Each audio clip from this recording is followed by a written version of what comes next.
Sementara itu pemirsa, tidak samanya musim tanam menjadi salah satu penyebab pupuk bersubsidi tidak cepat terdistribusi dengan baik.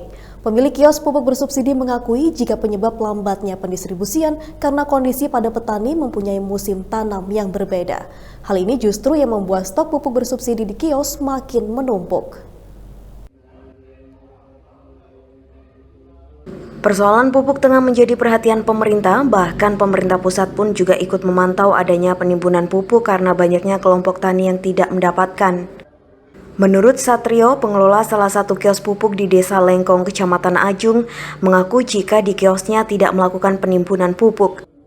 Banyaknya stok pupuk di kiosnya ini dikarenakan menurunnya jumlah pembelian pupuk dari total 15 ton yang ada di kiosnya dan hingga saat ini hanya laku sebanyak 6,5 ton.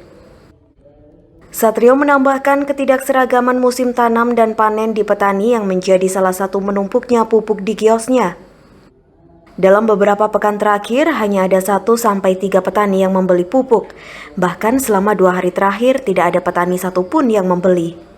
Ini kan setiap dusun ya, kalau kita bicara petani itu beda-beda. Kebetulan untuk kios kami, kios Siswono ini penanganannya atau alokasinya itu khusus di dusun Bulangan, di Lengkong Gusari juga.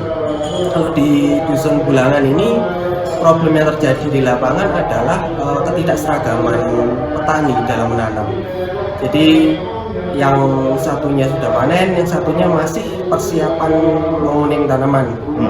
Kadang sudah ada yang tanam, bahkan sudah persiapan pupuk pertama, yang lain baru menguning persiapan panen seperti itu. Jadi kita di sini juga mengatur ketersediaan yang ada di distributor.